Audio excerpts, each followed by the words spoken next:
Guess Hawaii gets everybody's attention. The company is actually headquartered in Santa Clara, and I founded WhiteHat 15 years ago this month. So we've reinvented ourselves a few times over the years. And when you're a founder of the company, that means you're sometimes CEO, sometimes CTO, sometimes you're CEO again. And now I have just the ambiguous title founder now. So, but more than that, what's important, I'm going to talk to you today about web security, but more important than all the titles, I consider myself a hacker more than anything else. And not the bastardized term like growth hacker and dev hacker and all that stuff. I'm the guy that breaks into banks and retailers and things like that. And if you notice that visceral reaction you just had there, that term hacker worries everybody. It scares everybody. I'm wearing a suit here. I don't have the ski mask, right? I'm not in the parents' basement. There's a lot of people like this out there that want nothing more than to hack into your websites, steal your data, and anything that's of value. My job and the job of WhiteHat is to stop that. But before I talk about the company, one of the things I do, and I travel all over the world, I've been to 6 continents so far, and I teach everybody I interact with how to hack. Now, it seems like an interesting concept, right? You need a computer to do this. But web security, we can hack websites all sorts of ways and defraud them all sorts of ways. Would you like to learn a very simple hack? Okay, good. Now, imagine for a moment you're in front of an online auction. Now, I know one comes to mind. Don't matter. That one doesn't matter, okay? Now, let's say you're in front of the login screen and you want to type in your username and password. If you get your password wrong too many times, what happens? It locks you out. That's a security system designed to prevent someone like me from guessing your password a million times and figuring it out. Now, let's say that system works. Let's say you go to the bidding process and you find something that you want to bid on, a watch, a car, whatever the case may be. The next step in that process is ask you to enter your password again to verify that it is what you want to do. If you get your password right, it lets you bid. If you get your password wrong, it will not. Another security system design, and let's say that works perfectly. Now, you have 2 different security systems that work great apart, terrible together. So here's the scam. I'm the bad guy. I'm going to try to defeat this system or use it to my advantage. I bid on an item, and one of you bids against me. I do not like that. I can see who bid against me, and I'm going to take your username. I'm going to go to the login screen, and I'm going to put your username in and fail your password until it locks, and then I will outbid you. Now, web security, no, don't try this, okay? Don't do this. Now, web security ends up being a million little tricks like this that we can teach anybody. And this is very important to understand for 2 reasons. One, there's people doing this all day long and a million things like this. You've no doubt read all the headlines about the major data breaches, whether it's Home Depot and on and on and on and on. The number 1 way, if not the number 2 way, depending on the industry, is web hacking. When malware gets on a system, viruses, worms, things like that, it's probably because the website was hacked in some way, shape, or form. The massive data dumps out there, it was a web application hack. So if it's not the number 1 type of hacking, it's probably the number 2. And this is how bad guys are breaking in. Our job, WhiteHat's job, is to play the part of the bad guy. Our job is to scan our customers' websites, as many of them as they have, as often as they like, to find the issues before the bad guys break in. Now, our scanning platform is cutting edge. No one beats us. We scan the world's largest websites and scan them all. It's absolutely amazing. It just spills vulnerabilities all day long. It's quite scary. But as a basis of computer science, there's certain issues like the one I just explained to you that you can't scan for. There's still something special about us humans to find the different flaws and gaps in the system. So what you need behind the scenes is you need an assessment process and you need a hacker army. We call ours the Threat Research Center. So while a lot of companies will hire hackers or have 1 or 2, we have over 100. Okay, hackers that we made, that we taught. Our job is to hire, train, and retain the world's largest hacker army, and that's what we have. They do nothing all day except hack websites and learn how to hack more websites. It's an incredible environment to work in. And so we're doing this all the time. So let me tell you a little bit about WhiteHat now and what we do. It's a software as a service platform that constantly assesses our customers' websites for vulnerabilities. That's what it does. The idea is that if you fix the vulnerabilities that we say, you fix the vulnerabilities that we find, you won't get hacked. It's very simple. And we've been doing this for that platform for over 10 years. So it's a subscription-based model. We charge on a per website basis. So we can scan production websites, but we also have tools so you can scan code before it's launched in production. Now, what's cooler about this is that since we have nearly 1,000 customers now, we have great analytics. We can track how many vulnerabilities of what types you have, the time to fix, the remediation rates, and also give you an idea of how you stack up against your peers. Because again, I'm from Hawaii, and one of the things that you learn when you surf in the lineup, if a shark comes in, you don't have to outswim the shark, you have to outswim the other surfers. Okay, you got the idea? Now, the same is true in information security. So if you know how fast the other surfers are swimming, that's where you set your industry benchmarks. We're the only ones in the world that have this data.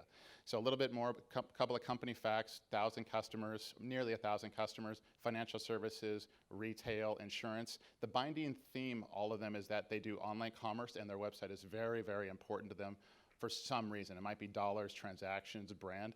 Our threat research centers, company headquarters in Santa Clara. We have another threat research center in Houston, Texas, and one in Belfast. And the reason the Belfast one is important to us is because when we do business in Europe, which we are growing the business out in this region, is due to all the Snowden and NSA scandals. We had to put a data center here, a new corporate entity here, and only accessible from EU citizens. So again, we're the only ones in the industry that have this. What else can I tell you? One of the things that I want to leave you with is, now I can tell you how good we are, but one of the things that we're able to do now, since we have a mountain of data, like I said before, the whole idea is that if you fix the vulnerabilities, you say you won't get hacked. When we mess up, and sometimes security vendors mess up from time to time, is when we miss a vulnerability that we should have found that gets the company hacked, our customer hacked. That's a really bad day. More often than not, the things that are getting our customers hacked are the things that they found. So if this is true, we should be able to guarantee our work. And now we're the first security vendor that's ever done anything like this. We've made a commitment to our customers that if you fix the vulnerabilities that we say, and you still get hacked, meaning we messed up, we will give you your money back for the service and cover the first $500,000 on your breach costs. Okay? And it's not a crazy outlandish claim, it's a confidence that we know our data that well. And this maps up perfectly for where this industry is heading. In the US, the cyber security insurance industry, okay, let me take a step back for a moment. Information security is about a $70 to $75 billion industry growing about 7%. Cybersecurity insurance is growing at 70%. Imagine that, okay? We're aligning ourselves with that particular industry because they're going to dictate what the next companies buy because they're going to have the actuarials to back it up. One last thing before I go, I got 10 seconds here.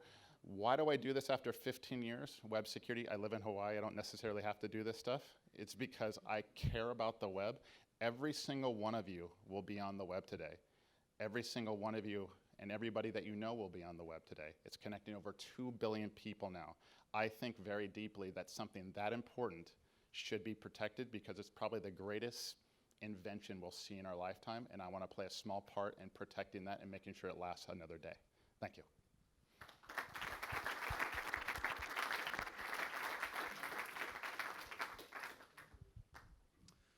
Good presentation. Thank you. Especially no slides. Just I've I've done this once or twice. Right.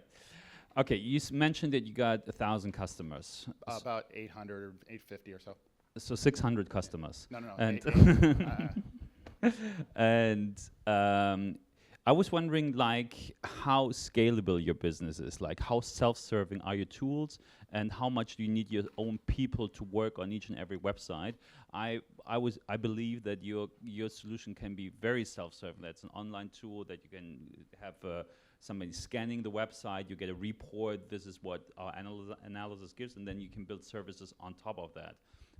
Please walk me through your business model and how you can scale. So the scanning portion, the automated portion, is infinitely scalable. The problem is if you rely wholly upon that, you will get hacked, and that's just something that can't happen. So whether the customer hires the hackers or we do, someone actually has to do that.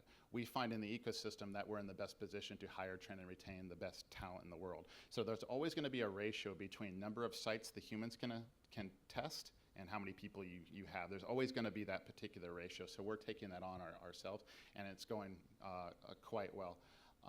What was the other part of the question? I think I'm missing one. How scalable, that part hasn't seemed to be an issue so far for us. Maybe it will be later. Companies about 350 people now, over 100 people do the service delivery part.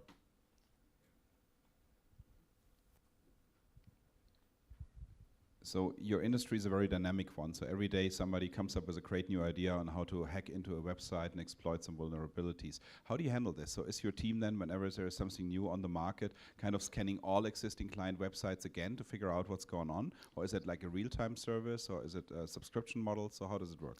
Great question. So yes, we're always doing R&D, whether it's our research or somebody else's research. The cool part of our platform is that a researcher, somebody out there in the ecosystem, can find a new exploit, a new attack technique, but they can only test it in the lab unless they're willing to risk breaking the law, which they probably don't want to do. We actually can take academic research data and put it onto our platform and see if it actually works on 1,000 banks tomorrow. We really can do those sorts of things. So the process is constantly iterative, and most of our customers experience scans that are 24/7 nonstop because the bad guys are going nonstop. So we're always tuning it. But what's interesting is that usually the bad guys are breaking in not on the latest cutting edge attacks, but the attacks are quite literally 10 years old. Web security ends up being a janitorial effort more than anything else. Jeremy, question about, you have 100, you have an army of 100 people in your firm. Are you leveraging, as you're starting to go more and more global, are you leveraging a network of virtual hackers? Or is that perhaps a double spy type of situation? It's something we could set up when we find the time is right, but we find when you at least in our type of work, when you park people shoulder to shoulder, and they go back and forth and they iterate with each other, they teach each other tricks, because web security as a knowledge space is too big for anybody to know. I can consider myself one of the foremost authorities, and I know about this much of the entire space. There's just, you need a whole bunch of specialists. And so it's better if they're all in close proximity to each other. So that's why we pick very particular areas that are right close to universities. So what happens is computer science students come out of school, they might know how to code, but they don't want to be programmers for a living. So rather than teaching them how to build software, we teach them how to break it, and they find that more fun. Okay, got it. So now, last question. Out of global 1,000 companies, tell us which one is the most secure website and the least secure website. So we have some pretty good data. We have about 60 of the Fortune 500 or so. I can tell you, not companies, but I can tell you the industries that are most and least secure. The most secure will be adult entertainment and online gaming, because hacks in those systems will be game vendors for those companies. And then on the least secure side, it will be most likely financial institutions and governments. Well, if you hack them, they're okay. All right. Thank you very much. I appreciate your time.